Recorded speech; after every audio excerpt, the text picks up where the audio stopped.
Hello student, स्वागत है आप सभी का हमारे चैनल में। तो देखिए, आज के इस वीडियो में हम लोग बात करेंगे जो हमारा क्लास 10th का हमारा साइंस सब्जेक्ट है, उसका जो केमिस्ट्री पार्ट है, हम उसके जो है डिटेल्ड रिवीजन की बात करेंगे। उसमें सारे आपको चैप्टर्स को बताएंगे कि क्या क्या आपके चैप्टर्स हैं और एक समरी बताएंगे, ताकि आपको जब आपका बोर्ड एग्जाम हो तो सारी चीज़ें आपको क्लियर हो और आपको सारी चीज़ें अच्छे से याद आए। तो चलिए स्टार्ट करते हैं। तो देखिए, अब हम आपको बता दे रहे हैं यहाँ पे क्लास 10th हमारा जो है उसका केमिस्ट्री पार्ट का क्या क्या चैप्टर्स है, पहले हम उसको यहाँ पे लिख देते हैं। तो जो हमारा फर्स्ट चैप्टर है, ठीक है, हम आपको बुक से बताएंगे, एकदम एनसीईआरटी के बुक से आपको सारे टॉपिक्स हम बताएंगे। और देखिए, पहला जो आपका चैप्टर है वो है chemical chemical reactions chemical reactions chemical reactions and equations, ठीक है, पहला चैप्टर है आपका। फिर आपका दूसरा चैप्टर है, आपके बुक में दिया है एसिड बेस एंड सॉल्ट। देखिए, बहुत इजी चैप्टर है, आप लोग बोर्ड में चाहे तो फुल में फुल मार्क्स गेन कर सकते हैं। बस आपको टॉपिक्स को अच्छे से समझने की जरूरत है। एसिड बेस, ठीक है, एंड सॉल्ट, इसको आप प्लूरल में भी लिख सकते हैं, and salts, acids base and salts. उसके बाद हमारा जो थर्ड चैप्टर है वो देखिए, थर्ड चैप्टर है हमारा मेटल्स एंड नॉन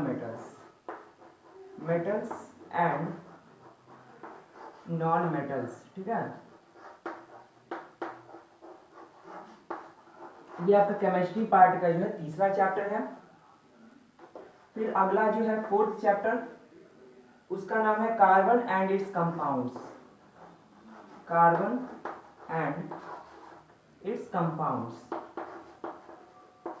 देखिए, बहुत ही इजी वे से हम आपको समरी बताएंगे, चैप्टर्स को, एक एक टॉपिक को समझाएंगे और एकदम समरी में जल्दी जल्दी, ठीक है। आप लोग उसको अच्छे से समझिएगा। कार्बन एंड इट्स कंपाउंड्स, ये हमारा फोर्थ चैप्टर है। और जो केमिस्ट्री पोर्शन का हमारा लास्ट चैप्टर है वो ये है पीरियोडिक क्लासिफिकेशन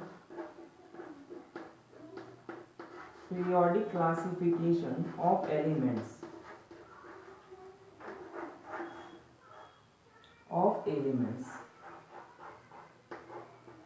तो देखिए, इस वीडियो में हम लोग इन पांचों चैप्टर्स को हम आपको अच्छे से समझाएंगे, ताकि आप लोग अपने बोर्ड एग्जाम में अच्छे से लिख सकें। तो चलिए वन बाय वन हम चैप्टर्स को बताना स्टार्ट करते हैं।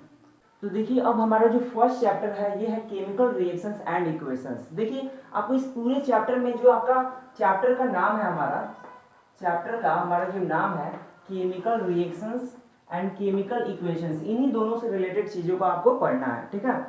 और इंट्रोडक्शन पोर्शन, क्योंकि हम लोग कभी भी स्टार्ट करेंगे तो इंट्रोडक्शन पोर्शन से करेंगे, ताकि आपको पता चले आप चैप्टर में पढ़ने क्या वाले हैं, ठीक है। हम लोग समरी वाइज ही चलेंगे, यहाँ पे कोई ज़्यादा डिस्कशन नहीं होगा, सिर्फ आपको रिवीजन पॉइंट ऑफ व्यू से हम सारे एनसीईआरटी के बुक से आपको बताएंगे, ताकि बोर्ड के कोई भी क्वेश्चन आपसे छूटे ना। तो देखिए, यहाँ पे यही है कि केमिकल रिएक्शंस आप लोग अपने चारों ओर भी देखते हैं, इन और सराउंडिंग हम लोग देखते हैं कि केमिकल रिएक्शंस होते हैं, ठीक है। तो वो जो केमिकल रिएक्शंस होते हैं, ठीक है, जब केमिकल रिएक्ट करते हैं तो केमिकल रिएक्शंस जो होते हैं उनका क्या इक्वेशन होता है, उसको हम लोग एक अलजेब्रिक इक्वेशन की फॉर्म में कैसे उसको कॉपी पे हम लोग लिख सकते हैं, उस चीज को इस चैप्टर में हमें स्टडी करना है। अलग अलग जो हमारे एलिमेंट होते हैं उनके अलग अलग सिंबल होते हैं, उनको हम लोग को कैसे यूज करना है, कैसे उसको नोटेशन देना है, कैसे सारे सिंबल्स यूज करने हैं, वो सारी चीजें हम लोग इस चैप्टर में देखेंगे। और साथ ही साथ देखिए, यहाँ पे जब कोई भी केमिकल रिएक्शन होता है, यहाँ पे अगर हम केमिकल रिएक्शंस की बात करें, यहाँ पे केमिकल रिएक्शंस की अगर हम बात करें, तो कोई भी केमिकल रिएक्शन होता है तो उसमें बहुत सी चीजें देखी जाती हैं जब वो केमिकल रिएक्शन होता है। जैसे आप लोग जानते भी होंगे, गैस का इवोल्यूशन होता है, ठीक है, कलर चेंज हो सकता है जब केमिकल रिएक्शन होता है, ठीक है, टेम्परेचर में चेंजिंग आ सकते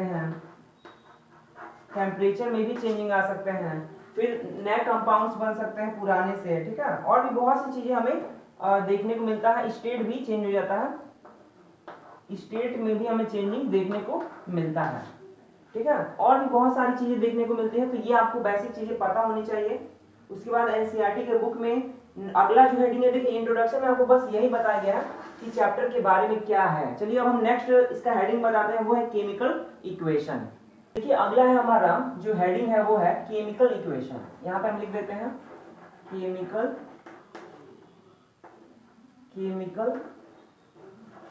इक्वेशन। Chemical equation. अब देखिए अब हम आपको समझाते हैं केमिकल इक्वेशन होता क्या है। अब यहाँ पे अगर आप बुक की डिफिनेशन के अकॉर्डिंग चले तो जो केमिकल्स होते हैं उनके बीच में जो रिएक्शन होता है उसको दिखाने के लिए जिस इक्वेशन का हम लोग यूज करते हैं उसी इक्वेशन को हम लोग क्या कहते हैं, केमिकल इक्वेशन कहते हैं। ठीक है। और इस केमिकल इक्वेशन में हम लोग क्या करते हैं, जो हमको दो साइड मिलता है, एक होता है रिएक्टेंट, एक होता है प्रोडक्ट। मतलब हमें एक रिएक्टेंट्स मिलते हैं और एक मिलता है प्रोडक्ट। जब केमिकल रिएक्शन होता है कभी भी तो हमें एक रिएक्टेंट मिलता है और एक प्रोडक्ट मिलता है, और रिएक्टेंट से ही क्या होता है, प्रोडक्ट हमें मिला हुआ होता है। तो इस फॉर्म में जब हम इक्वेशन को लिखते हैं तो वही हमारा क्या होता है, केमिकल रिएक्शन होता है। सपोज कीजिए हमारे पास, हम एग्जांपल में यहाँ पे मान ले हमारे पास मैग्नीशियम है Mg, ठीक है, और हमने उसको ऑक्सीजन से क्या कर दिया, रिएक्ट करा दिया सपोज कीजिए। तो ये क्या हमें दे दिया, ये हमें दे दिया 2MgO मैग्नीशियम ऑक्साइड। तो ये हमारा क्या हो गया, एक तरह का ये हमारा हो गया केमिकल रिएक्शन। ये हमारा केमिकल रिएक्शन हुआ। और जब हमने इसको इस फॉर्म में लिख दिया तो ये हमारा कैसा इक्वेशन हो गया, क्योंकि ये हमको दिख रहा है एक LHS एक RHS है, और कभी भी LHS और RHS होता है तो वो हमेशा एक इक्वेशन बनाता है। और यहाँ पे क्योंकि ये केमिकल से रिलेटेड है तो ये केमिकल इक्वेशन हो जाएगा। बहुत इजी सा कॉन्सेप्ट है, आप इसको समझ सकते हैं। और ये आप हमेशा याद रखेंगे कि यहाँ पे ये जो साइड में जो चीजें हैं, जैसे यहाँ पे मैग्नीशियम है, ठीक है, O2 है, तो जब LHS में जो भी आपका चीज है लिखा हुआ और जो RHS में होगा, उन दोनों को अलग अलग नाम से जाना जाता है। RHS वाले को हम लोग क्या कहते हैं, प्रोडक्ट कहते हैं, और LHS वाले को हम लोग क्या कहते हैं, रिएक्टेंट कहते हैं। ये चीज आप लोग इजीली समझ सकते हैं, बस इसमें इतना ही बताया गया है। चलिए अब ये हमारे हेडिंग खत्म होता है। केमिकल इक्वेशन क्या आप लोग समझ गए होंगे, हमने एग्जांपल भी बता दिया। अब हम बताते हैं कि बैलेंस केमिकल इक्वेशन जो है वो कैसे लिखा जाता है। ठीक है, हम लोग एक समरी आपको बता देंगे एग्जांपल के तौर पे। देखिए अब हम आपको बताते हैं कि कैसे हम केमिकल इक्वेशंस को क्या करेंगे, बैलेंस करेंगे। तो आपकी बुक में NCERT में एक बहुत ही छोटा सा एग्जाम्पल दिया हुआ है। जैसे हमारे पास अगर जिंक है, ठीक है, हमारे पास जिंक है और हमारे पास क्या है, सल्फ्यूरिक एसिड है। हम यहाँ पे लिख देते हैं हमारे पास जिंक है और हमारे पास सल्फ्यूरिक एसिड है, ठीक है। और ये दोनों आपस में जब रिएक्ट कर रहे हैं तो हमें क्या दे रहे हैं, जिंक सल्फेट दे रहे हैं, जिंक सल्फेट दे रहे हैं, जिंक सल्फेट दे रहे हैं, और क्या दे रहे हैं, साथ ही साथ हाइड्रोजन ये दे रहे हैं, इवॉल्व कर रहा है हाइड्रोजन, ठीक है। तो ये हमारा इसका हमने क्या लिख दिया, इसको नॉर्मली ऐसे जो हमारा रिएक्शन परफॉर्म हो, हमने कहा केमिकल, हमने रिएक्शन को लिख दिया। अब हम केमिकल इक्वेशन को हमको लिखना है, तो इसको हम कैसे लिखेंगे, सिंपल है। हम जो हमारे इसमें एलिमेंट पार्टिसिपेट किए, हम उसका बस क्या लिख देंगे, उसका सिंबल यूज कर लेंगे। आपको पता भी होगा, आपको एलिमेंट्स के नाम पता होने चाहिए। बेसिक जो 1 to 20 एलिमेंट्स हैं वहां तक आपको यूज में आएंगे एलिमेंट्स। तो यहाँ पे देखिए हम लोग जिंक की जगह पे Zn लिख दिए। फिर सल्फ्यूरिक एसिड, इसका क्या केमिकल फॉर्मूला होता है, H2SO4। और उसके बाद ये दोनों आपस में रिएक्ट किए और zinc sulphate Zn, zinc sulphate को हम लोग ZnSO4 लिख देंगे, और हाइड्रोजन को हम लोग H2 लिख देंगे, ठीक है, क्योंकि हाइड्रोजन क्या है, एक तरह का गैस है, तो H2 के ही फॉर्म में ये एग्जिस्ट करता है। अब देखिए अब यहाँ पे हमारे पास जिंक है और यहाँ पे H2SO4 है, ये दोनों आपस में रिएक्ट किए और क्या बना दिए, जिंक सल्फेट और हाइड्रोजन गैस मिल गया। अब हमको दोनों साइड में इसको बैलेंस करना है, और यही हमारा टॉपिक है, बैलेंसिंग केमिकल इक्वेशन। इसके लिए हम क्या करेंगे, हम दोनों साइड में LHS में, RHS में, रिएक्टेंट में और प्रोडक्ट में हम क्या देखेंगे, एटम्स को देखेंगे कि इक्वल नंबर ऑफ एटम्स है कि नहीं, जो हमारे एलिमेंट्स है वो इक्वल नंबर में है कि नहीं, ठीक है। जैसे हम यहाँ पे अगर जिंक देखें तो जिंक इधर भी एक है, इधर भी एक है, और वही हम हाइड्रोजन देखें तो हाइड्रोजन इधर 2 है, उधर 2 है, और सल्फेट SO4 यहाँ पे देखें, SO4 दोनों साइड में हमारा ये बैलेंस हो जाएगा। तो हम देख रहे हैं दोनों साइड में हमारा क्या है, सारा चीज सेम है। तो जब दोनों साइड में नंबर ऑफ एटम जब सेम होता है तो हमारा जो केमिकल इक्वेशन होता है उसे कहा जाता है कि ये क्या हमारा, ये हमारा बैलेंस्ड केमिकल इक्वेशन है, ये बैलेंस्ड केमिकल इक्वेशन है, बैलेंस्ड केमिकल इक्वेशन। ठीक है, आप लोग समझ गए। ऐसे ही हम लोग बहुत से बड़े बड़े जो है केमिकल फॉर्मूलेस को लिखकर हम लोग क्या करते हैं, अपना केमिकल इक्वेशन को बैलेंस करते हैं। आपको बहुत से मेथड भी इसमें सीखने को मिले होंगे। हीट एंड ट्रायल मेथड होता है, फिर हम लोग ऑक्सीडेशन मेथड भी पढ़ते हैं। ठीक है, अभी आपको बस नॉर्मल छोटा सा मेथड आपको हीट एंड ट्रायल वाला ही सीखना है, और इससे आप लोग इजीली बस एटम्स को दोनों साइड में बैलेंस करके सॉल्व कर सकते हैं। अब देखिए यहाँ पर एक और चीज इंपॉर्टेंट है कि जो हमारा एलिमेंट दिया हुआ है प्रोडक्ट और रिएक्टेंट में, जो भी हमारे एलिमेंट्स दिए हुए हैं, हम उनका फिजिकल प्रॉपर्टीज को भी मेंशन कर सकते हैं केमिकल रिएक्शन में। साथ ही साथ जो हमारा रिएक्शन परफॉर्म हो रहा है, हम उसमें एक कैटलिस्ट का भी यूज कर रहे हैं अगर, तो हम उसको भी अपने केमिकल रिएक्शंस में मेंशन कर सकते हैं। ऐसे कुछ ऊपर हम लोग एरो के ऊपर उसको लिख सकते हैं, जो भी हमने क्या किया है, कैटलिस्ट का यूज किया है। और अगर हमारा जो है फिजिकल स्टेट हमें शो करना है, तो हम क्या करते हैं, जस्ट हमारा एलिमेंट के बाद हम इसको ब्रैकेट में जो है हम किसका यूज करते हैं, एस सॉलिड के लिए, जी गैस के लिए, ठीक है, एल लिक्विड के लिए, और जब हमारा एक्वस सॉल्यूशन होता है तो हम AQ का यूज करते हैं। ये हमारा सिंबल होता है। आप लोग देख सकते हैं एस किसके लिए होता है, सॉलिड के लिए, जी किसके लिए होता है, गैस के लिए, एल लिक्विड के लिए, और उसके बाद हमारा AQ किसके लिए होता है, एक्वस के लिए। मतलब हम लोग केमिकल इक्वेशन में इन सारे सिंबल्स का भी यूज करते हैं ब्रैकेट में। ठीक है ना। अब जैसे कोई सॉल्यूशन अगर होता है तो सिंपल सी बात है वो एक्वस ही होगा। तो अब हमारा जो अगला हेडिंग है हम उसको बताते हैं। तो देखिए अब हमारा जो अगला हेडिंग है वो है टाइप्स ऑफ केमिकल रिएक्शंस। मतलब केमिकल रिएक्शंस कितने प्रकार की होती हैं, मतलब हाउ मेनी टाइप्स होते हैं, तो इस चीज को हम बताते हैं। तो देखिए सबसे पहला जो है आपका, यहाँ पे वन बाय वन हम इसको लिख देते हैं इसका नाम, उसके बाद हम आपको समझाते हैं। तो पहला है आपका combination, combination reaction, combination reaction. फिर दूसरा है डिकम्पोजिशन रिएक्शन। आप सारी चीजें नाम से भी इसको समझ सकते हैं, नॉर्मल हम बस आपको यहाँ पे समझा देते हैं। दूसरा जो रिएक्शन का टाइप है वो है डिकम्पोजिशन रिएक्शन। फिर तीसरा जो है आपका वो है डिस्प्लेसमेंट रिएक्शन, डिस्प्लेसमेंट रिएक्शन। और जो चौथा है आपका वो है डबल डिस्प्लेसमेंट रिएक्शन। और भी बहुत से आपको टाइप आगे पढ़ने को मिलेंगे। अभी आपके सिलेबस में कुछ ही टाइप दिया हुआ है, उसको हम बता रहे हैं। Displacement, double displacement, double displacement reactions.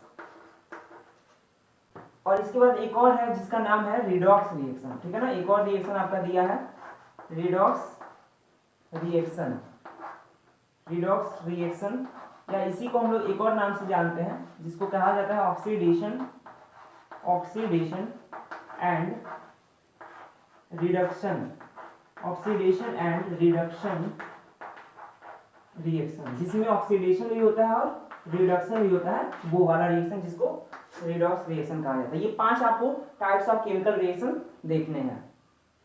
अब चलिए हम वन बाय वन आपको जो है ये सारे टाइप्स आपको समझाते हैं।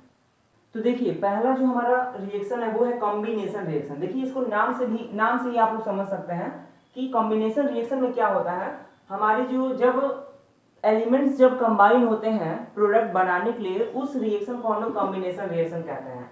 एक ऐसा रिएक्शन जिसमें जो एलिमेंट्स होते हैं, ठीक है ना, जो हमारे एलिमेंट्स होते हैं वो क्या होते हैं, कंबाइन होते हैं। एलिमेंट्स हमारे कंबाइन होते हैं और वो एक सिंगल प्रोडक्ट बनाते हैं। एलिमेंट्स कंबाइन होते हैं और क्या बनाते हैं, प्रोडक्ट बनाते हैं। ये एलिमेंट्स हमारे प्रोडक्ट अगर बना रहे हैं तो यही रिएक्शन हमारा क्या होता है, कॉम्बिनेशन रिएक्शन होता है, जिसमें हमारे elements combine to form product. Okay, इसका एग्जांपल अगर हम बताएं तो जैसे आपके पास कैल्शियम ऑक्साइड है, इसका एग्जांपल अगर हम लें तो हमारे पास अगर कैल्शियम ऑक्साइड है, देखिए ध्यान से, कैल्शियम ऑक्साइड जो कि सॉलिड है और इसमें अगर हम वाटर मिला दें जो कि एक लिक्विड है, तो ये हमें क्या दे देगा, ये हमें क्या दे देगा, कैल्शियम हाइड्रोक्साइड दे देगा। और साथ ही साथ ये हमें हीट भी देता है, और ये कैल्शियम हाइड्रोक्साइड एक्वस सॉल्यूशन होता है और हमें हीट भी मिलता है, मतलब हमारा जो सॉल्यूशन होता है वो गर्म हो जाता है।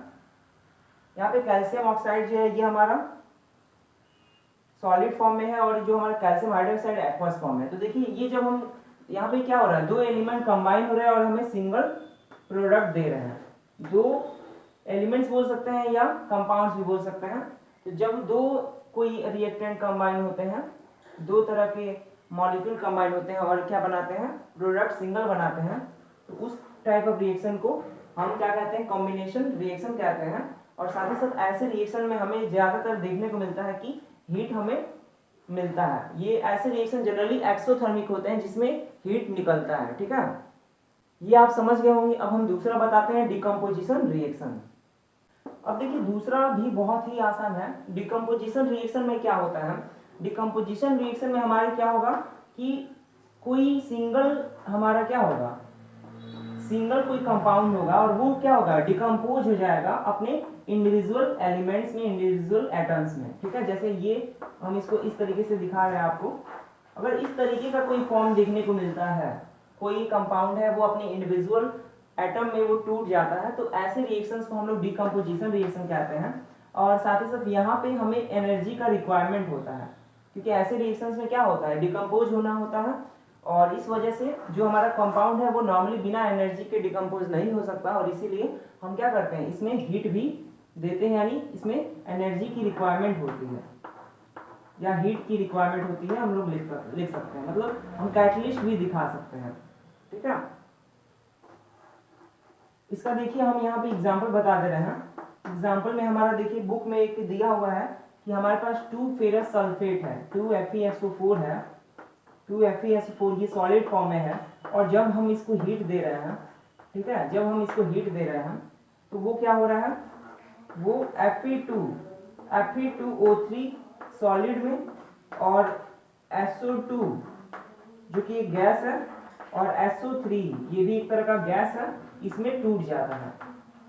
ठीक है, ये क्लियरली आप समझ सकते हैं। ये हमारा फेरिक ऑक्साइड है Fe2O3 हमारा फेरिक ऑक्साइड है, फिर ये हमारा फेरस सल्फेट है FeSO4।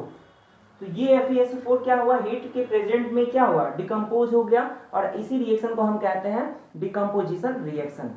अब देखिए यहाँ पर ये जो हमारा हमने जो हीट दिया हुआ है, जरूरी नहीं कि हम अपना जो एनर्जी है, जो हम अलग से जो इसको हीट दे रहे हैं, वो जरूरी नहीं कि एनर्जी सिर्फ हीट ही दे, हम इलेक्ट्रिसिटी के भी थ्रू उसको एनर्जी दे सकते हैं, और भी जितने भी कैटलिस्ट हैं जिसके थ्रू इसको एनर्जी मिल सकता है हम दे सकते हैं, चाहे सनलाइट हो उसके भी थ्रू।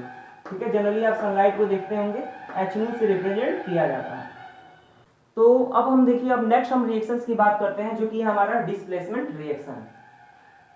अब देखिए जो हमारा डिस्प्लेसमेंट रिएक्शन है, इसमें क्या होता है, इसमें अगर दो हमारे इस तरीके का अगर रिएक्शन है, सपोज कीजिए हमारे पास AB है और CD है, अगर इस तरीके का हमारा कोई हमारे एलिमेंट्स कंपाउंड्स कंबाइन हो रहे हैं, तो वो क्या होते हैं, वो रिएक्शन करने के बाद अपने पोजीशन को चेंज कर लेते हैं।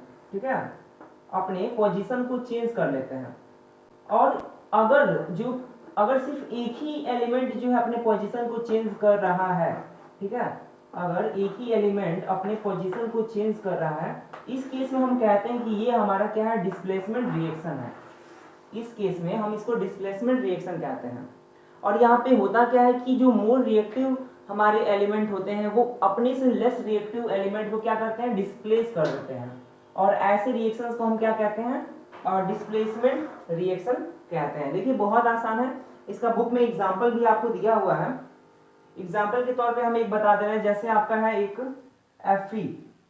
Fe आपका है आयरन जो कि सॉलिड फॉर्म में है, और ये क्या है, कॉपर सल्फेट से कंबाइन हो रहा है, कॉपर सल्फेट से ये क्या हो रहा है, कंबाइन हो रहा है, जो कि हमारा एक्वस फॉर्म में है, और ये हमें दे क्या रहा है, हमें ये कॉपर बाहर निकल जा रहा है जो कि सॉलिड फॉर्म में, और उसके बाद हमें फेरस सल्फेट मिल जा रहा है जो कि एक्वस सॉल्यूशन में हमें मिल रहा है। ठीक है, तो ये जो हमारा रिएक्शन है, इसका ये हमारा हो गया एग्जांपल डिस्प्लेसमेंट रिएक्शन का, जिसमें हमारा आयरन, क्योंकि कॉपर से आयरन ज्यादा मोर रिएक्टिव था, इस वजह से ये क्या हुआ, ये जो है कॉपर को डिस्प्लेस कर दिया और उसकी जगह पे जुड़ गया, ठीक है ना, सल्फेट से। SO4 अपना उससे कंबाइन हो गया। अब यहां से आपको क्लियर हो गया होगा कि डिस्प्लेसमेंट रिएक्शन क्या है। अब हम बताते हैं डबल डिस्प्लेसमेंट रिएक्शन क्या है। डबल डिस्प्लेसमेंट रिएक्शन भी सेम डिस्प्लेसमेंट रिएक्शन के ही जैसे होता है, लेकिन फर्क बस इतना होता है कि वहां पे दो एलिमेंट जो है दो पोजीशंस अपने चेंज करते हैं, दो एलिमेंट अपने पोजीशंस को चेंज करते हैं, ठीक है। तो चलिए अब हम उसको बताते हैं डबल डिस्प्लेसमेंट रिएक्शन।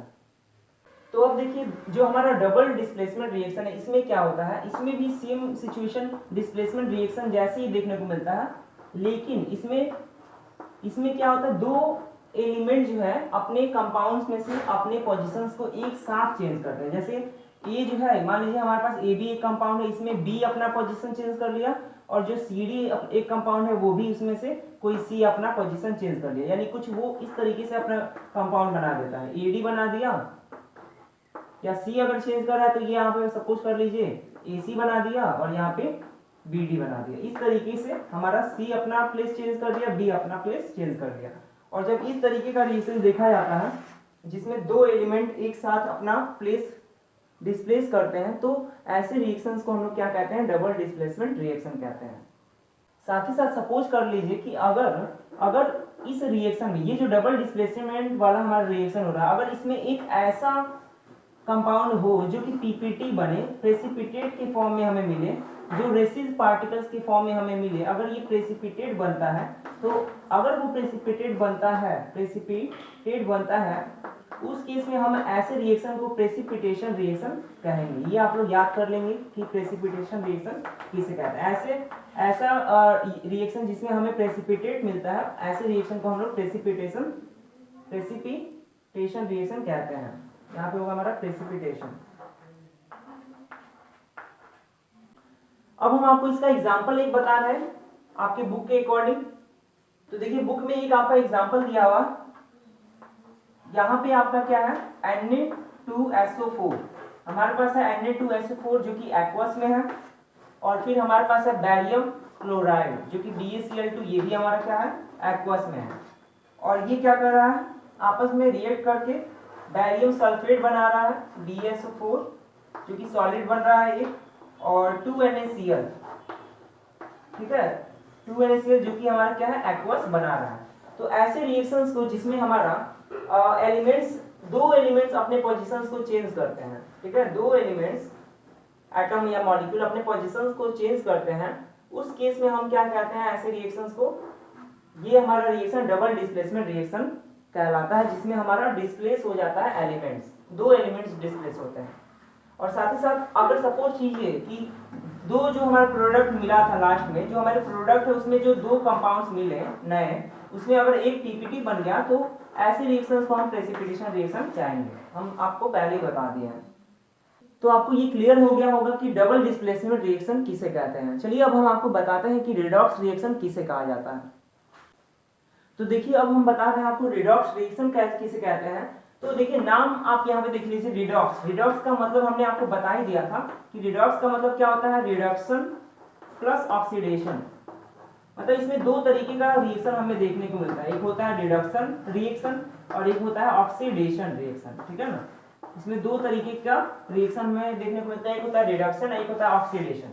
अब रिडक्शन हम किसे कहते हैं, तो देखिए रिडक्शन किसे कहते हैं, हम लोग आप लोगों के जो हमारा क्लास 10th है उसके लेवल में हम लोग ये बताते हैं, क्लास 10th के लेवल का हम ये बताते हैं इसका डिफरेंशियल रिडक्शन का, कि जब हाइड्रोजन का गैन होता है, जब हाइड्रोजन का गैन होता है, गैन ऑफ हाइड्रोजन जब होता है, तो ऐसे रिएक्शंस को हम क्या कहते हैं, रिडक्शन कहते हैं। और जब लॉस ऑफ हाइड्रोजन होता है, ठीक है, लॉस ऑफ हाइड्रोजन होता है, तो ऐसे रिएक्शन को हम क्या कहते हैं, ऑक्सीडेशन कहते हैं।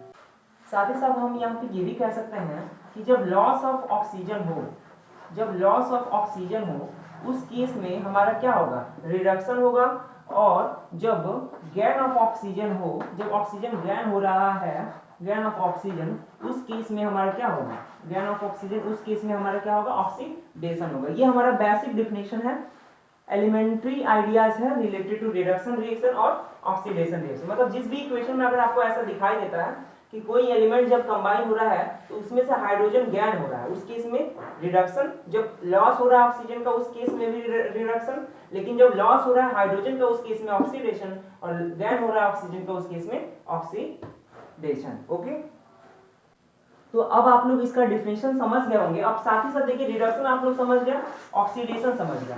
अब ऐसा रिएक्शन जिसमें रिडक्शन भी होता है और ऑक्सीडेशन भी होता है, मतलब जिसमें ये हमको ये देखने को मिलता है, जिसमें गेन ऑफ हाइड्रोजन और लॉस ऑफ हाइड्रोजन दोनों देखने को मिलता है, या जिसमें लॉस ऑफ ऑक्सीजन और गेन ऑफ ऑक्सीजन दोनों एक साथ देखने को मिलता है, उस केस में हम कहते हैं कि ऐसा रिएक्शन हमारा क्या है, रिडॉक्स रिएक्शन है। तो चलिए अब हम इसके एग्जाम्पल को बताते हैं।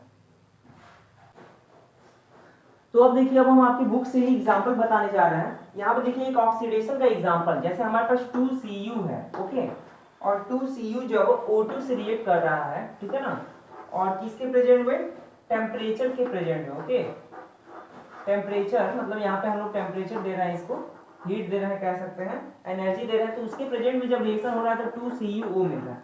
तो यहाँ पे आप देख रहे हैं ऑक्सीजन का क्या हो रहा है, गैन हो रहा है। तो जब भी ऑक्सीजन का गैन होगा तो ये किसका एग्जाम्पल हो गया, ऑक्सीडेशन का। मतलब आपको ये डिफिनेशन के अकॉर्डिंग ही चलना है। और इसके बाद देखिए एक और यहाँ पे एग्जाम्पल दिया है कि अगर आपके पास क्या है, CuO है, कॉपर ऑक्साइड है, और ये H2 हाइड्रोजन से क्या कर रहा है, हाइड्रोजन गैस से ये रिएक्ट कर रहा है। ओके, तो उसके बाद ये भी यहाँ पे भी टेम्परेचर हम दे रहे हैं, और उसके बाद जब ये रिएक्ट कर रहा है तो ये क्या बना रहा है, Cu प्लस H2। तो यहाँ पे क्या हो रहा है, आप ध्यान से देख रहे हैं, तो यहाँ पे Cu में से ऑक्सीजन का क्या हो रहा है, लॉस हो रहा है। और जब ऑक्सीजन का लॉस हो रहा है, या हम ये कह सकते हैं कि ऑक्सीजन जो है H2 से जुड़ जा रहा है, तो जब ऐसा केस हमें देखने को मिलता है तो ये रिएक्शन हमारा क्या है, रिडक्शन रिएक्शन है। ये हमारा रिडक्शन रिएक्शन है। मतलब आप सिंपल समझिए इसको, ऑक्सीजन का लॉस हो रहा है तो रिडक्शन है, या हाइड्रोजन गैन हो रहा है तो हमारा रिडक्शन है। तो यहाँ पे आप लोग समझ गए कि ऑक्सीडेशन रिएक्शन क्या है, रिडक्शन रिएक्शन क्या है। अब हम आपको रिडॉक्स रिएक्शन का एग्जांपल देते हैं जिसमें ये दोनों रिएक्शंस आपको देखने को मिलेंगे। तो अब यहाँ पे देखिए, अगर हमारे पास रिएक्शन कुछ इस तरीके का हो कि हमारे पास CuO हो, H2 हो, और यहाँ पे दोनों एक दूसरे से रिएक्ट कर रहे हो, और हमें क्या दे रहे हो, Cu दे रहे हो और H2O दे रहे हो। तो इस केस में आप ध्यान से देखेंगे तो यहाँ पे आप देख सकते हैं कि जो हमारा CuO है वो क्या हो गया है, वो रिड्यूस्ड हो गया है।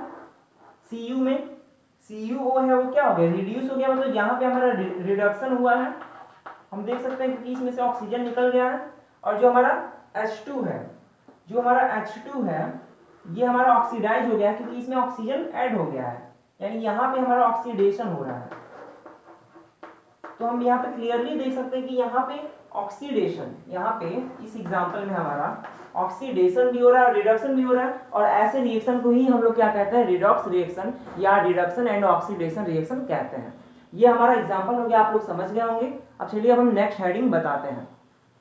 तो देखिए अब हमारा जो इस चैप्टर का लास्ट हेडिंग है, और 2 हेडिंग बस बचा हुआ है एनसीईआरटी के अकॉर्डिंग, और आपको पता भी होगा कि बोर्ड में एनसीईआरटी के अकॉर्डिंग ही क्वेश्चन पूछे जाते हैं। तो जो हमारा लास्ट हेडिंग है वो है कोरोजन और रैंसिडिटी। ध्यान से अगर आप बुक में देखें तो ये है कोरोजन और रैंसिडिटी। और ये जो चीज है ये क्या है, किससे रिलेटेड है, ये रिलेटेड है एप्लीकेशन ऑफ रिडॉक्स रिएक्शन।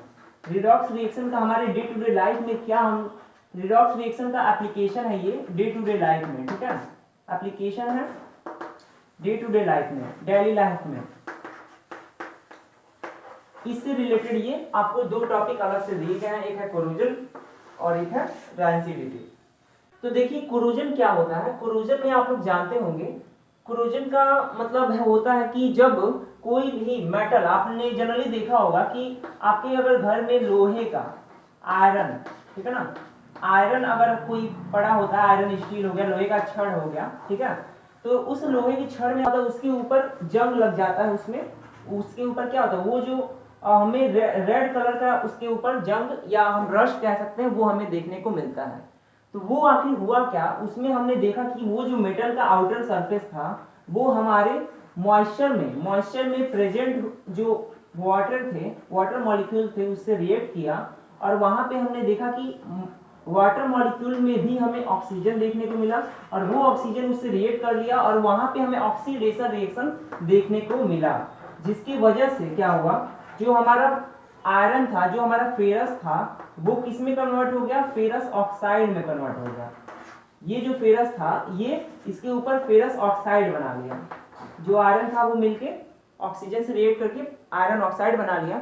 और यही जो कंडीशन होता है जब मेटल जो है, ठीक है, एनवायरमेंट में प्रेजेंट मॉइस्चर से रिएक्ट करके अपने ऑक्साइड्स, सल्फाइड्स, ठीक है, ये सारे बना लेते हैं, सारे कंपाउंड्स बना लेते हैं। तो ऐसे ही प्रोसेस को हम लोग कोरोजन कहते हैं। इस प्रोसेस को ही हम लोग क्या कहते हैं, कोरोजन कहते हैं। अब चलिए हम बुक के अकॉर्डिंग भी इसको बताते हैं। अब देखिए आपके कोर्स में जो है कोरोजन से रिलेटेड बहुत ही कम टॉपिक, मतलब यहाँ पे बस नॉर्मल डिफिनेशन है और कुछ एग्जांपल्स आपको पता होने चाहिए क्यों ये होता है। तो आप लोग बता सकते हैं ऑक्सीडेशन रिडक्शन, रिडॉक्स रिएक्शन की वजह से होता है। और भी इसमें एग्जांपल दिए हुए हैं, जैसे आपका कॉपर है, कॉपर के ऊपर हमें ग्रीन कलर का जो है कोटिंग दिखाई देता है और वो भी किसकी वजह से होता है, इसी कोरोजन की वजह से होता है। साथ ही साथ जो हमारा सिल्वर होता है, सिल्वर के ऊपर जो हमें ब्लैक कलर की कोटिंग दिखाई देती है, जो कि ऑक्सीडेशन की वजह से होता है, ठीक है ना, रिडक्शन की वजह से, और वो भी हमें किसकी वजह से होता है, कोरोजन की ही वजह से होता है। तो इस तरीके से आप समझ गए होंगे कि कोरोजन हम किसे कहते हैं। चलिए अब हम नेक्स्ट बताते हैं आपको, जो कि है रैंसिडिटी।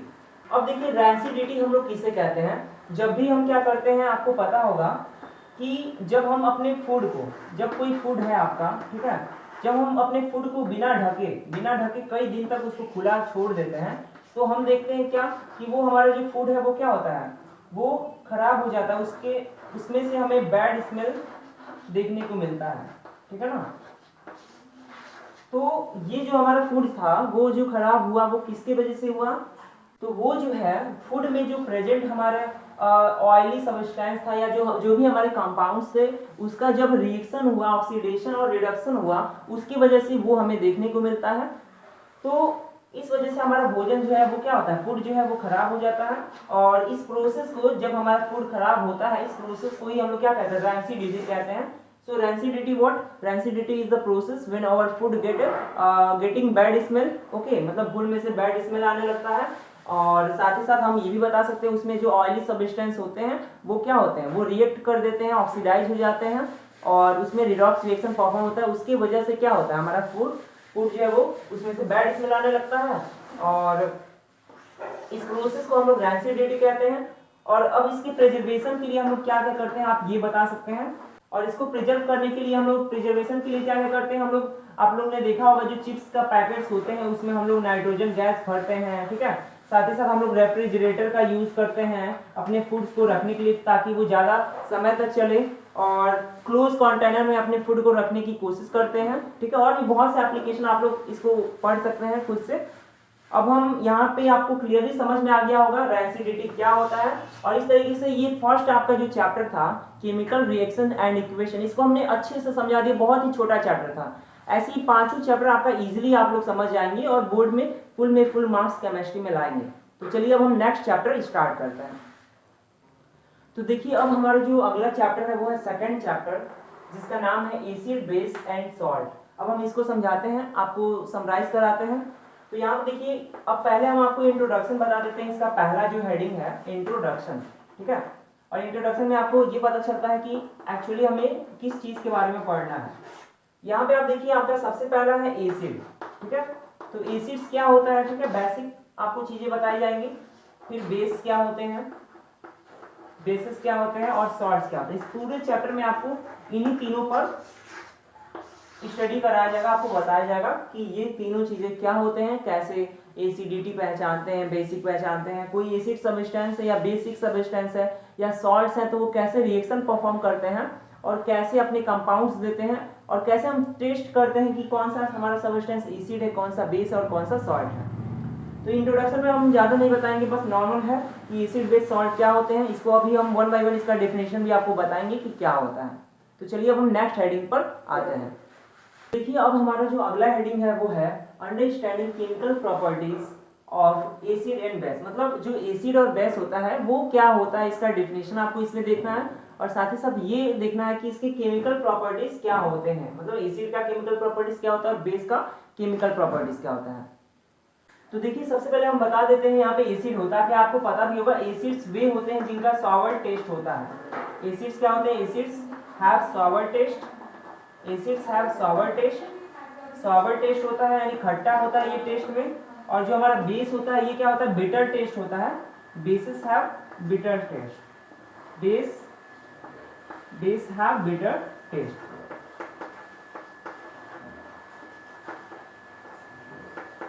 नॉर्मल डिफिनेशन इसका बहुत है, फिजिकली आप इसको ऐसे परफॉर्म कर सकते हैं, एसिड जो ऐसे होते हैं जो खट्टे होते हैं और जो बेस हमारे होते हैं वो क्या होते हैं, बिटर होते हैं, कड़वे होते हैं स्वाद में।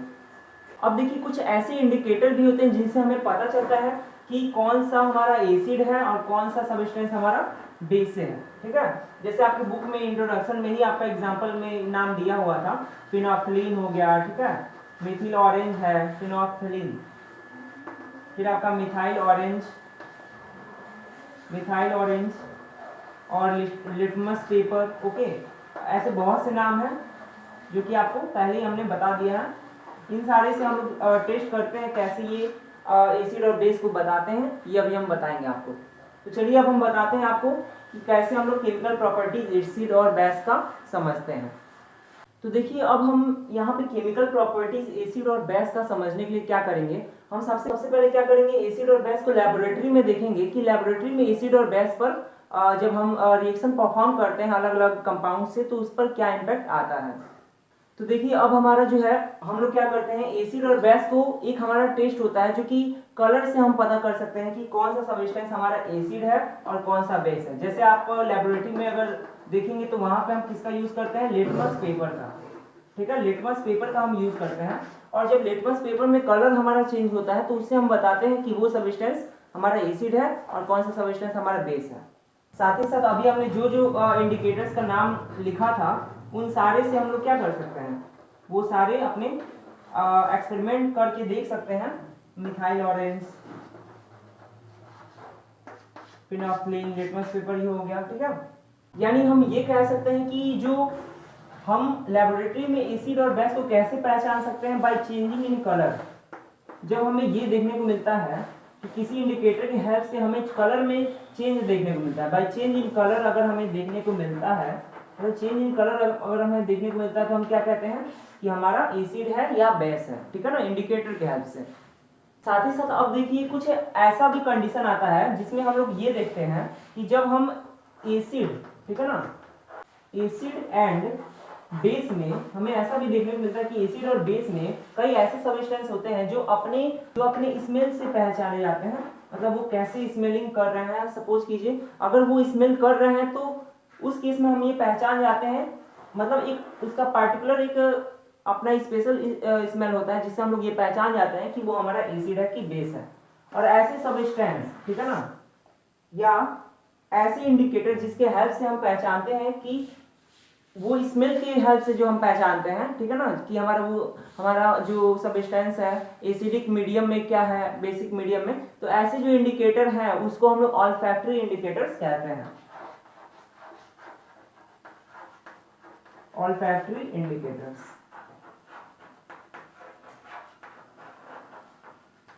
तो ये सारी चीजें आप अपने बुक में आसानी से देख सकते हैं। अब चलिए अब हम इसी में जो है नेक्स्ट हम टेस्ट बताते हैं। देखिए ये पहला पॉइंट का आपका टेस्ट था जो कि लेबोरेटरी में आप लोग नॉर्मल इंडिकेटर के हेल्प से कर सकते हैं। अब हम अगला टेस्ट बताते हैं।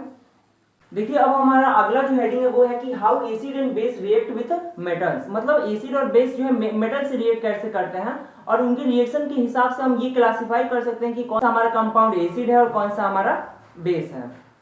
तो देखिए अब हम यहाँ पे एक रिएक्शन लिख रहे हैं, यहाँ पे हमारा एसिड है।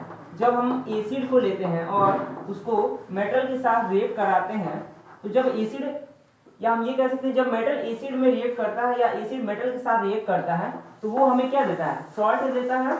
और साथ ही साथ हम ये भी देखते हैं कि हमें हाइड्रोजन गैस मिलता है, हाइड्रोजन गैस मिलता है। तो जब ऐसा हम कभी भी एसिड के साथ करते हैं लेबोरेटरी में, ठीक है, तो ऐसे रिएक्शंस हमें मिलते हैं। मतलब एसिड हमेशा मेटल के साथ रिएक्ट करेंगे तो सॉल्ट देंगे और हाइड्रोजन गैस देंगे। यहाँ पे क्या होगा, एरोहेड होगा और एसिड मेटल रिएक्ट करेगा, सॉल्ट और हाइड्रोजन गैस देगा।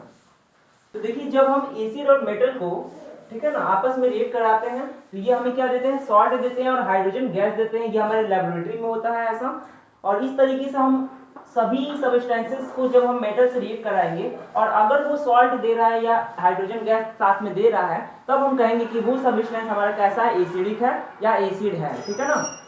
अब आप लोग देखिए यहाँ पे जब हम बेस एक लेते हैं, ठीक है ना, और बेस का जब हम मेटल के साथ रिएक्शन कराते हैं, ठीक है ना, जब बेस का मेटल के साथ रिएक्शन कराते हैं तो उसमें हमको हमेशा जो है डिफरेंट डिफरेंट सिचुएशंस देखने को मिलता है, अलग अलग तरीके के हमें कंपाउंड्स देखने को मिलते हैं। हम ये भी कह सकते हैं कि वहां पर भी हमें क्या मिला है, सॉल्ट वहां पर भी मिलता है, ठीक है, और हाइड्रोजन गैस वहां पर भी हमें देखने को मिलता है। अभी हम आपको एग्जांपल से समझाते हैं। देखिए एग्जांपल के तौर पे यहाँ पे आपकी बुक में दिया हुआ है, बुक में दिया हुआ एक एग्जांपल, जैसे हमारे पास क्या है, 2 सोडियम हाइड्रोक्साइड है, ठीक है ना, 2 सोडियम हाइड्रोक्साइड है, ये हमारा एक्वस स्टेट में है और ये किससे रिएक्ट कर रहा है, जिंक से, जो कि सॉलिड है, मतलब ये बेस और ये मेटल है और बेस मेटल एक दूसरे से रिएक्ट कर रहे हैं। तो देखिए यहाँ पे जब ये रिएक्शन कर रहे हैं तो क्या बना रहे हैं, यहाँ पे हमारा बन रहा है Na2ZnO2, Na2ZnO2 जो कि एक हमारा क्या है, सॉलिड है, और साथ ही साथ ये क्या हमें दे रहा है, ये H2 गैस यहाँ पर भी दे रहा है। अब ये जो हमारा बना है ये हमें कभी कभी देखने को मिलता है, ठीक है ना, ये स्पेशल केस में हमें देखने को मिलता है कि हमें सोडियम जिंकेट मिल रहा है, जबकि हम देख रहे थे कि हमारा एसिड के साथ क्या मिल रहा था, हमें सॉल्ट मिल रहा था। मतलब जब हम एसिड का रिएक्शन कराएंगे तो हमें यहाँ पे सॉल्ट मिलेगा, और जब हम बेस का रिएक्शन कराएंगे तो हमें कुछ अलग तरीके का कंपाउंड देखने को मिलेगा। जैसे यहाँ पे इस केस में हमें सोडियम जिंकेट देखने को मिला है, हम कह सकते हैं एक तरह का हमें कॉम्प्लेक्स कंपाउंड देखने को मिलेगा। तो इन दोनों रिएक्शंस के हेल्प से आप एसिड और बेस में लैबोरेटरी में क्या कर सकते हैं, on the basis of acid और बेस के मेटल की रिएक्शन के बेसिस पे आप क्या कर सकते हैं, पहचान सकते हैं कि क्या कौन सा हमारा एसिड है और क्या बेस है। अब ये आपका पॉइंट क्लियर हो गया होगा। अब हम आपको नेक्स्ट पॉइंट बताते हैं। तो देखिए अभी इस पॉइंट में अगला जो हमारा पॉइंट है उसमें हमें ये समझना है कि कैसे एसिड जो है वो मेटल कार्बोनेट और मेटल बाइकार्बोनेट के साथ रिएक्शन करते हैं। तो देखिए इन सारे और पॉइंट्स में आपको इक्वेशंस के बारे में समझना है कि जब एसिड या बेस जब रिएक्शन करेगा तो हमें प्रोडक्ट में क्या मिलेगा। ठीक है, इसका एक जनरल फॉर्म दे दिया गया है, उसी के अकॉर्डिंग आपको सारे क्लासिफिकेशन करने हैं। तो चलिए अब हम इसको बताते हैं। तो यहाँ पे देखिए आप लोग हमेशा ये याद रखेंगे कि कभी भी एसिड अगर मेटल कार्बोनेट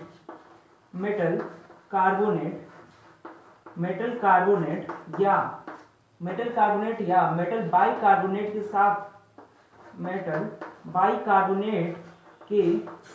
रिएक्शन करता है तो ये हमें क्या देगा, हमेशा आपको याद रखना है कि हमें सॉल्ट मिलेगा और साथ ही साथ हमें जो है CO2 कार्बन डाइऑक्साइड और वाटर हमें मिलेगा। ये आपका एक जनरल फॉर्म है। किसी भी एसिड के साथ अगर आप ऐसा रिएक्शन कराते हैं जो कि मेटल कार्बोनेट या मेटल बाइकार्बोनेट के साथ रिएक्ट करता है तो हमेशा ही आपको वो सॉल्ट देगा या CO2 और वाटर देगा। मतलब आपको इस तरीके से आप एसिड को पहचान सकते हैं कि कब आपका एसिड है, क्योंकि बेस ऐसे रिएक्शन नहीं देते हैं। ओके, तो इस तरीके से ये पॉइंट भी आप समझ गए होंगे। अब इसका हम एक एग्जांपल भी आपको बता देते हैं।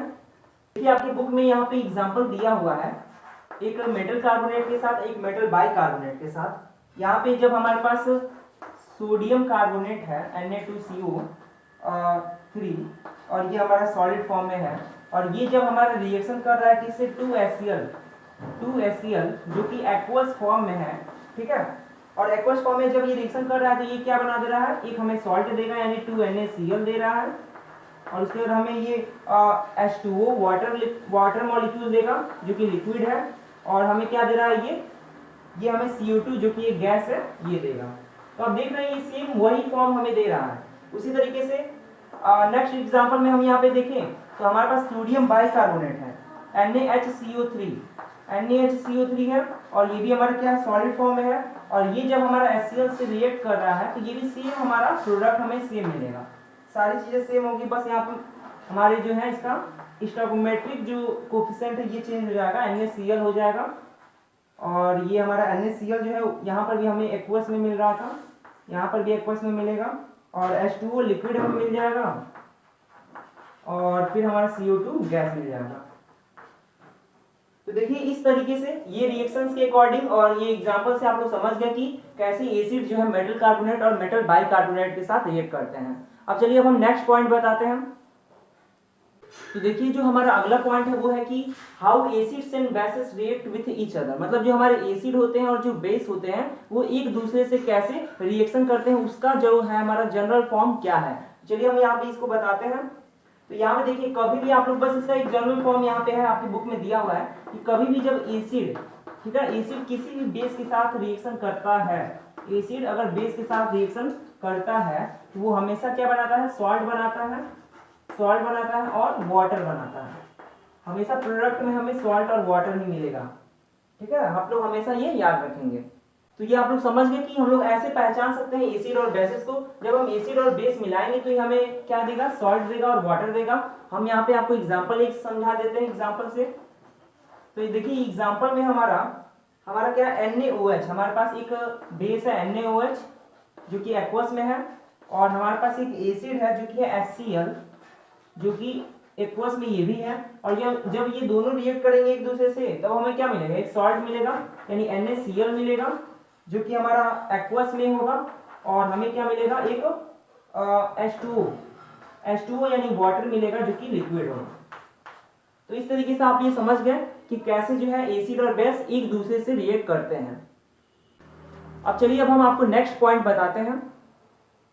तो देखिए अब हमारा जो अगला पॉइंट है वो है reaction of acids with metallic oxides, मतलब जब एसिड जो है मेटालिक ऑक्साइड से रिएक्ट करेगा तब हमें क्या प्रोडक्ट में मिलेगा, इसका क्या जनरल फॉर्म है, हम इस चीज को बताते हैं।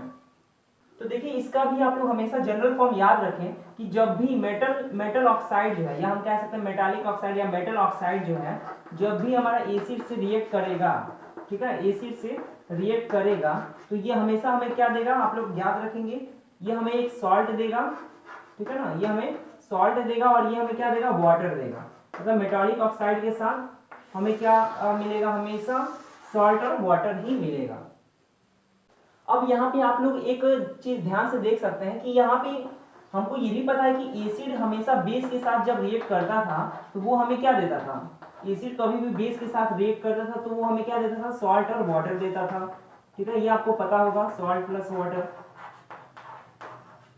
और इस केस में हम देख रहे हैं कि हमारा मेटल ऑक्साइड जो है वो रिएक्ट कर रहा है एसिड से, वो भी हमें सेम प्रोडक्ट दे रहा है, सॉल्ट एंड वाटर।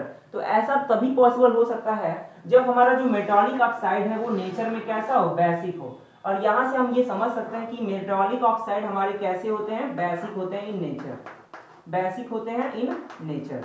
आप दोनों को अगर कंपेयर करेंगे तो आप यहाँ पे समझ लेंगे कि यहाँ पे बेसिक इन नेचर होता है हमारा मेटालिक ऑक्साइड।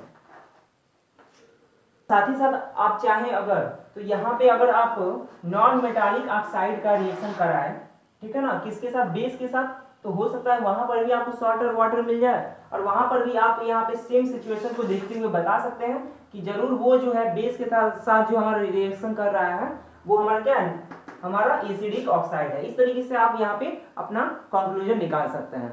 तो इस तरीके से आप ये समझिए कि कैसे एसिड जो है मेटालिक ऑक्साइड के साथ रिएक्शन करता है। कभी भी एसिड जब मेटालिक ऑक्साइड के साथ रिएक्शन करेगा तो वो सॉल्ट और वाटर देगा। तो चलिए अब हम यहाँ पे नेक्स्ट पॉइंट बताते हैं जो कि लास्ट पॉइंट है जो हमारा इस सेक्शन का, कि कैसे हम लेबोरेटरी में अपना एसिड और बेस को टेस्ट करते हैं। तो देखिए जो हमारा अगला पॉइंट है ये है reaction of basis with non metallic oxide, यानी जब बेस जो है नॉन मेटालिक ऑक्साइड के साथ रिएक्शन करते हैं तो क्या बनाता है। हमने आपको पहले ही बता दिया कि कभी भी, ठीक है ना, हमने आपको पहले एग्जांपल में हमने बता दिया कि अगर बेस हमारा किससे रिएक्शन कर रहा है, नॉन मेटालिक ऑक्साइड से, ठीक है, नॉन मेटालिक ऑक्साइड से रिएक्ट कर रहा है, तो जनरल केसेस में ये देखा जाता है कि जब बेस नॉन मेटालिक ऑक्साइड के साथ रिएक्शन करता है तो ये हमें सॉल्ट और वाटर ही देते हैं, ठीक है ना, आप लोग ये याद रखेंगे, सॉल्ट और वाटर ही देते हैं। और यहाँ पर आप लोग ये चीज, आप लोग इसी को फिर से आप एसिड और बेस से कंपेयर करेंगे तो यहाँ पे आपको, जैसे अभी हमने पहले आपको बताया, यहाँ से आपको ये पता चल जाएगा कि ये जो नॉन मेटालिक ऑक्साइड है ये नेचर में कैसा है, एसिडिक होगा, ठीक है ना। तो बस आपको इतना चीज याद रखना है कि एसिडिक होता है हमारा non metallic oxide in nature. तो ये पॉइंट भी आप इस तरीके से समझ सकते हैं। और इस तरीके से जो हमारा ये हेडिंग था कि लैबोरेटरी टेस्ट कैसे होता है एसिड और बेस का, तो वो आपका क्लियर हो चुका है। अब हम नेक्स्ट हेडिंग आपको बताते हैं।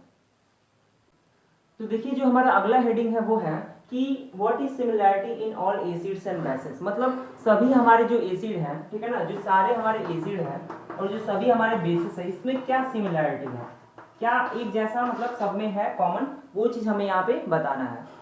तो आप लोग यहाँ देख सकते हैं, हम सभी को पता है कि जब एसिड हमारा जो होता है, अगर हम इसको डिजॉल्व करते हैं किसी सॉल्यूशन में, तो इसमें हमें एक चीज कॉमन देखने को मिलता है कि ये हमेशा जब डिजॉल्व होता है तो ये H+ आयन को क्या करता है, H+ आयन को रिलीज करता है।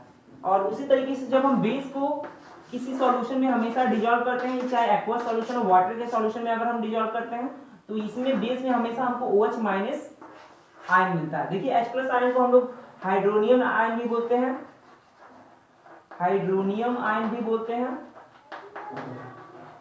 और जो हमारा OH- आयन है, इसे हम लोग हाइड्रोक्साइड आयन भी बोलते हैं, या इसको हाइड्रोक्सिल आयन भी बोलते हैं, हाइड्रोक्सिल आयन, हाइड्रोक्सिल आयन।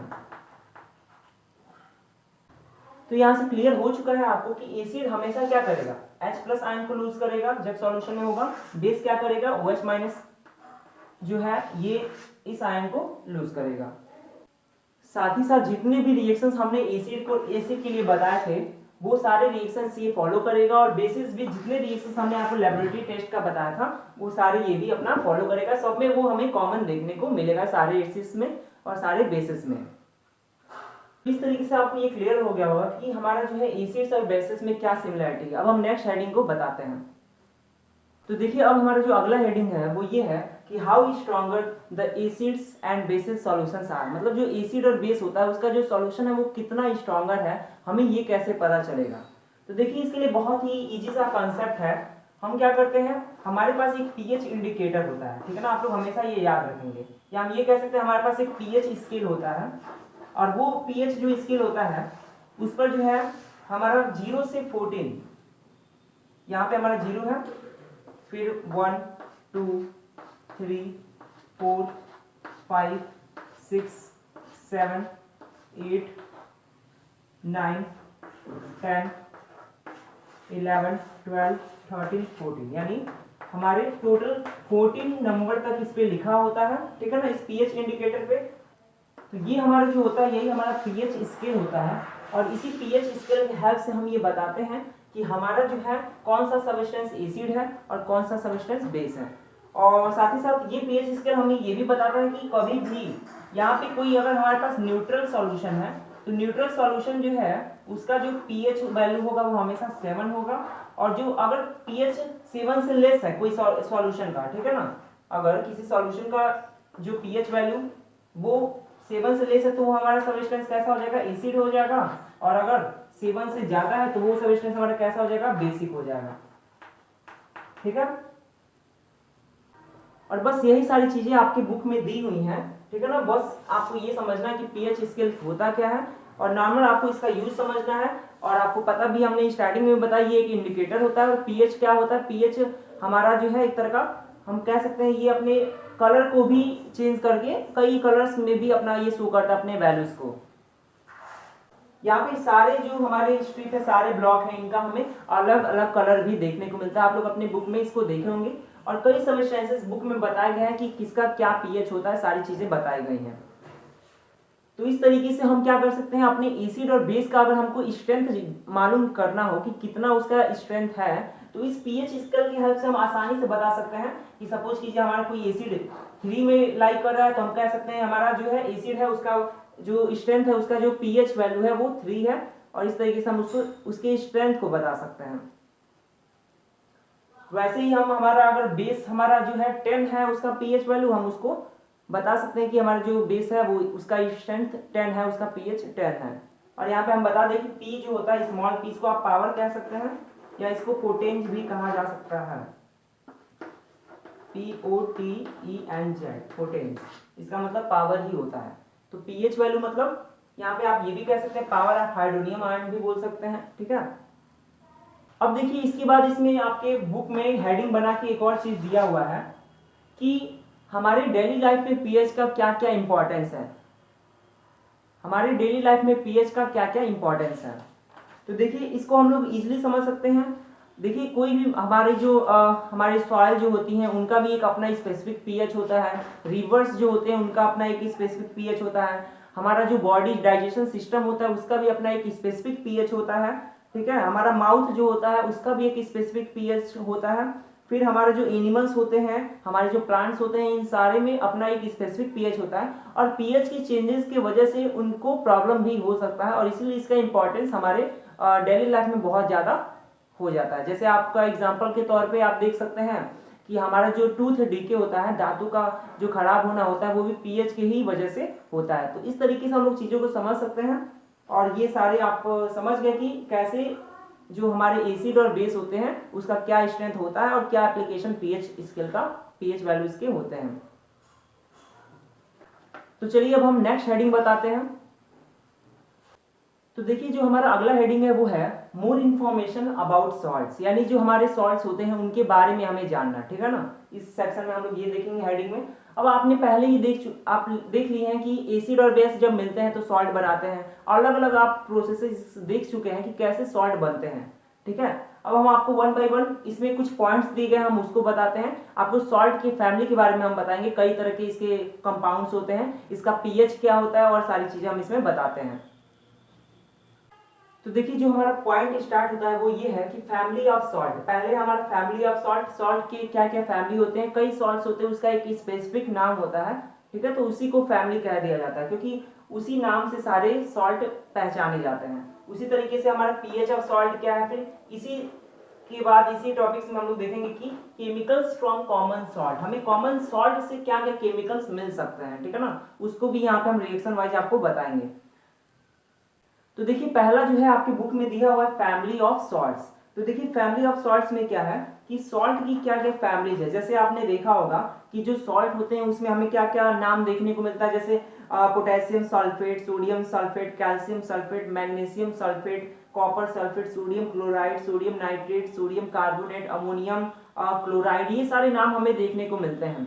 तो ये सारे नाम क्या है, कॉमन है। अगर क्लोराइड कई सॉल्ट में हमें देखने को मिलता है विद डिफरेंट वन एलिमेंट, तो हम कहते हैं वो सारे सॉल्ट क्लोराइड फैमिली के हैं। ठीक है, उसी तरीके से हमें सल्फेट फैमिली देखने को मिल सकता है और हमारा जो है नाइट्रेट, उसी तरीके से अलग अलग हमें फैमिलीज देखने को मिलता है। ये सिंपल है, आप लोग इसको समझ सकते हैं। फैमिली ऑफ सॉल्ट्स में बहुत से फैमिलीज आते हैं, आप इसको प्रैक्टिस कर सकते हैं, इसको पढ़ सकते हैं। तो देखिए जो हमारा अगला पॉइंट है वो ये है कि पीएच ऑफ सॉल्ट, और इसके बारे में भी थोड़ा सा आपको चीज बताया गया है कि क्या कैसे हम पता करते हैं कि क्या हमारा सॉल्ट है, कैसा उसका पीएच है। जैसे आपकी बुक में दिया हुआ है कि जब स्ट्रॉन्गर एसिड और स्ट्रॉन्गर बेस एक दूसरे से कंबाइन होकर सॉल्ट बनाते हैं तो जो हमें सॉल्ट मिलता है उसका जो पीएच होता है वो 7 होता है और वो न्यूट्रल होता है। ठीक है, इसी तरीके से जब हम स्ट्रॉन्गर एसिड और वीक बेस का अगर हम बनाते हैं, ठीक है ना, तो वो उसका जो हमें सॉल्ट मिलता है वो हमें क्या मिलता है, 7 से उसका पीएच कम मिलता है। जो हमारा होता है वो हमें एसिडिक हमें सॉल्यूशन देखने को मिलता है, एसिडिक सॉल्ट हमें देखने को मिलता है। इसी तरीके से जब स्ट्रॉन्गर बेस और वीक एसिड जब एक दूसरे से कंबाइन होकर सॉल्ट बनाते हैं तो हमें क्या मिलता है, हमें ये देखने को मिलता है कि उसका जो नेचर है वो बेसिक है और वहां पे हमें वो बेसिक नेचर में हमें वो मिलता है हमारा सॉल्ट। इस तरीके से हम सॉल्ट के पीएच को भी बता सकते हैं। अब देखिए अब हमारा जो लास्ट इस चैप्टर का जो हेडिंग है वो है chemicals from common salt. Common salt से कई सारे हमें केमिकल्स मिलते हैं, हम उसको वन बाय वन आपको बताते हैं। तो देखिए जो हमारा पॉइंट है वो है केमिकल्स फ्रॉम कॉमन सॉल्ट, और यहाँ पे कॉमन सॉल्ट जो है ये आप जानते भी होंगे, ये हम किसे कहते हैं, NaCl को ही हम लोग कॉमन सॉल्ट कहते हैं, कॉमन सॉल्ट। और ये जो है हम लोग यूज भी करते हैं अपने डेली लाइफ में, अपने एज अ फूड। ठीक है ना, फूड में हम अपना कॉमन सॉल्ट यूज करते हैं और इसी NaCl से हम लोग अलग अलग केमिकल्स बनाते हैं। अब हम उसको उस केमिकल्स को वन बाय वन बताते हैं, क्या क्या हमारे केमिकल्स है, क्या उनके नाम है। तो देखिए जो हमारे केमिकल्स मिलते हैं हमारे कॉमन सॉल्ट से वो कौन कौन से हैं। यहाँ पे हम देख सकते हैं हमारा पहला है NaOH, सोडियम हाइड्रोक्साइड है। फिर हमारा CaOCl2, कैल्शियम ऑक्सीक्लोराइड जो कि ब्लीचिंग पाउडर है। फिर हमारा सोडियम हाइड्रोजन कार्बोनेट जो कि हमारा बेकिंग सोडा है। फिर हमारा वॉशिंग सोडा जो कि है Na2CO3.10H2। और भी बहुत से कंपाउंड है, उसको भी हम बताएंगे। पहले हम इन चारों को हम डिस्कस करते हैं। तो चलिए वन बाय वन हम इसके रिएक्शंस को बताते हैं कि कैसे हमारे जो है ये सारे केमिकल्स बनते हैं। तो देखिए जो हमारा पहला है वो है NaOH सोडियम हाइड्रोक्साइड, और ये कैसे बनता है, तो ये हमारा क्लोर एल्कली एक प्रोसेस होता है। इस प्रोसेस से हम इसको बनाते हैं, एल्कली प्रोसेस। और इसमें आपका बुक में पूरा इसको अच्छे से समझाया गया, हम इसका बस समरी आपको बता रहे हैं। और इसके लिए हम लोग क्या करते हैं, हम लोग NaCl लेते हैं, 2NaCl, और इसका हम लोग रिएक्शन कराते हैं किससे, जो कि यहाँ पे 2NaCl एक्वस में होता है, और ये हम लोग रिएक्ट कराते हैं हमारा 2H2O 2 वाटर मॉलिक्यूल से, जो कि लिक्विड होता है। और जब ये दोनों रिएक्ट करता है तो ये हमें क्या देता है, 2NaOH सोडियम हाइड्रोक्साइड दे देता है, जो कि हमें एक्वस में मिलता है।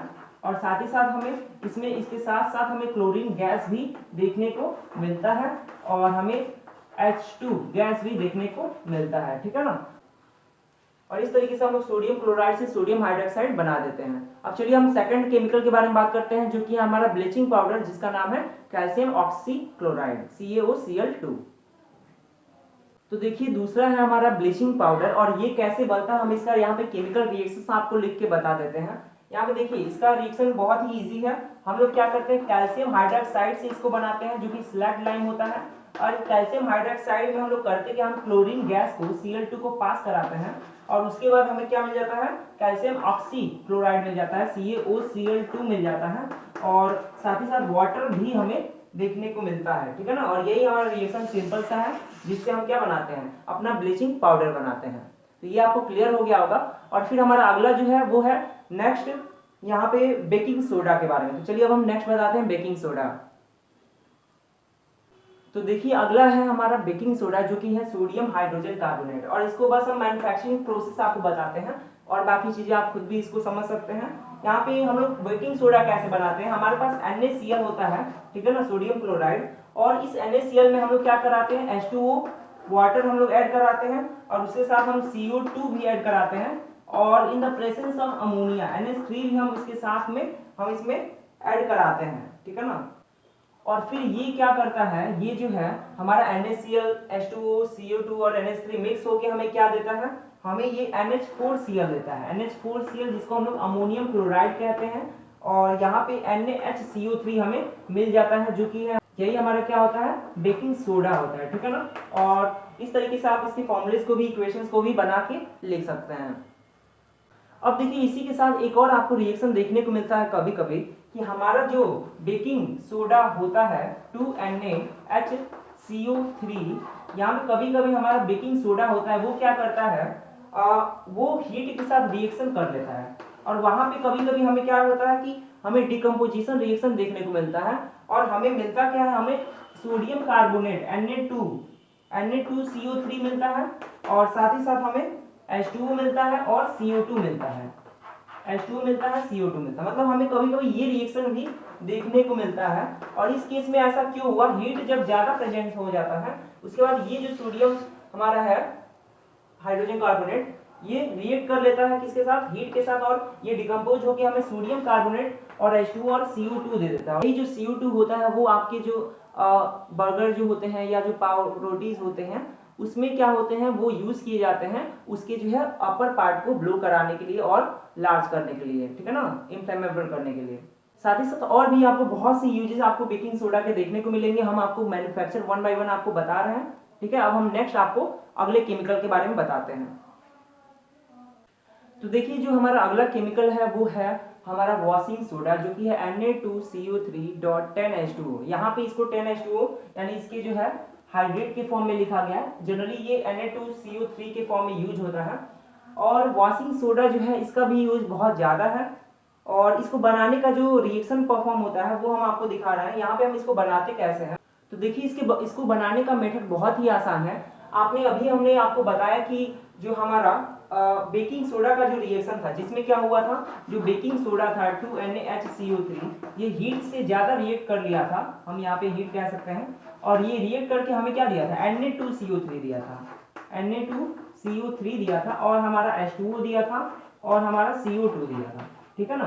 तो यहाँ पे जो Na2CO3 है, ठीक है ना, यही जो सोडियम कार्बोनेट है, इसी को अगर हम ले लें, ठीक है, Na2CO3, और इसका हम क्या कर दें, रिएक्शन करा दें वाटर मॉलिक्यूल 10 वाटर मॉलिक्यूल से अगर हम रिएक्शन करा दें, तो यहाँ पे क्या हो जाएगा, हमें इसमें जो है ये वाटर जो मॉलिक्यूल ये इससे अटैच हो जाएगा और हमें क्या मिल जाएगा Na2CO3 प्लस यहाँ पे डॉट में हमें मिल जाएगा क्योंकि ये कंबाइन हो रहा है, कॉम्बिनेशन रिएक्शन परफॉर्म कर रहा है और यहाँ पे हो जाएगा प्लस 10H2 और यही हमारे क्या हो जाएगा वॉशिंग सोडा हो जाएगा। कहने का मतलब हमें सोडियम कार्बोनेट ही वॉशिंग सोडा के फॉर्म में मिलता है और इसके बहुत से एप्लीकेशन आपको बुक में देखने को मिलेंगे। जैसे हम सोडियम कार्बोनेट का यूज हम ग्लास इंडस्ट्रीज में, सोप बनाने में और पेपर इंडस्ट्रीज में यूज करते हैं और भी बहुत से हमें यूज आपको बुक में देखने को मिल जाएंगे। तो इस तरीके से आपने इन 4 केमिकल्स के बारे में पढ़ा, ठीक है ना, जिसके हम आपको 1 बाय 1 हमने मैन्युफैक्चरिंग प्रोसेस भी बताया। अब चलिए अब हम बुक के नेक्स्ट हेडिंग को बताते हैं। तो देखिए ये हमारे इस चैप्टर का लास्ट हेडिंग है जिसका नाम है प्लास्टर ऑफ पेरिस, ठीक है। ये भी एक तरह का केमिकल है जो हमारे सॉइल से हमें मिलता है और इसका जो फॉर्मूला है वो है कैल्शियम सल्फेट और सेमी हाइड्रेट, ठीक है। और ये आपको पता होगा ये वाटर ऑफ क्रिस्टलाइजेशन होता है, इसको लिखने का अलग अलग मेथड होता है। यहाँ पे आप इसको बुक में आपको इस पर ज्यादा ध्यान नहीं देना है, आप इसको बस समझिए कैसे इसका फॉर्मूले में आपको क्या यूज है ये आपको समझना है, कितना मॉलिक्यूल वाटर का ऐड हो रहा है। तो अब आपको ये समझ में आना चाहिए कि प्लास्टर ऑफ पेरिस होता क्या है। तो अब देखिए आप लोग यहाँ पे देख सकते हैं जो हमारा प्लास्टर ऑफ पेरिस होता है, इसका नाम प्लास्टर ऑफ पेरिस इसलिए होता है क्योंकि आपको पता है जब कभी भी आपके पैर हड्डी उड्डी टूट जाती है तो उस पर जो प्लास्टरिंग होती है वो इसी हमारे केमिकल, इसी कंपाउंड के हेल्प से होता है। और ये काम कैसे करता है, तो यहाँ पे जो हमारा ये प्लास्टर ऑफ पेरिस है जो कि हमारा कैल्शियम सल्फेट, ठीक है, डॉट सेमी हाइड्रेट, ये जो हमारा होता है ये क्या करता है, ये रिएक्शन कर लेता है किससे, वाटर से। ये हमारा वाटर से रिएक्शन कर लेता है और वाटर के कितने मॉलिक्यूल से रिएक्शन करता है, तो यहाँ पे हम लिख दे 1/2 वाटर के मॉलिक्यूल से रिएक्शन करता है और ये हमें जिप्सम बना के देता है जो कि कैल्शियम सल्फेट होता है और डॉट 2H2O होता है, ठीक है ना। ये हमारा जिप्सम हो जाता है। जिप्सम एक बहुत ही हार्ड होता है अपने आप में और जो कि एक तुरंत उसको उसके पास जो कि सीमेंट में भी यूज किया जाता है वो अपने आप को हार्ड सेट कर लेता है, जिसके बाद हमारी हड्डी जो है वो वहां पर हिले डुले ना वो एकदम टाइट हो जाता है, ठीक है। और इस तरीके से आप ये भी देख सकते हैं कि यहाँ पे जो कैल्शियम सल्फेट था इसी के वाटर ऑफ क्रिस्टलाइजेशन को जब हमने ऐड किया तो ये हमें क्या बना के दिया, हमें प्लास्टर ऑफ पेरिस बना के दिया। तो कैल्शियम सल्फेट में ही हमने क्या किया, उसका वाटर ऑफ क्रिस्टलाइजेशन ऐड कर लिया तो हमें प्लास्टर ऑफ पेरिस बना के दिया। इस तरीके से आप इसको समझ सकते हैं और इसका जो यूज है वो बहुत जगह पे है, आप इसको जान भी सकते हैं। जैसे आपका प्लास्टर ऑफ पेरिस एक तो यूज हमने आपको बता दिया जो कि आपके डॉक्टर यूज करते हैं आपके बोन्स को ज्वाइन मतलब उसको सेटल कराने में, फिर आपके टॉयज में भी इसको यूज किया जाता है और भी बहुत सी जगह है जहाँ पे इसको यूज किया जाता है। और इस तरीके से ये चैप्टर भी आपका फिनिश हो गया जिसका नाम था एसिड बेसिस एंड सॉल्ट्स। तो इस तरीके से इस वीडियो में हम आपको 2 चैप्टर केमिस्ट्री का बता चुके हैं। एक है आपका कि केमिकल रिएक्शंस एंड इक्वेशन क्या होते हैं और फिर हमने आपको ये भी बता दिया कि एसिड्स एंड बेसिस और सॉल्ट्स क्या होते हैं, ठीक है। अब आने वाले वीडियोस में हम आपको आगे की जो 3 चैप्टर बाकी हम उसको भी समझा देंगे। सो इस वीडियो में इतना ही, मिलते हैं अपने नेक्स्ट वीडियो में। So thank you.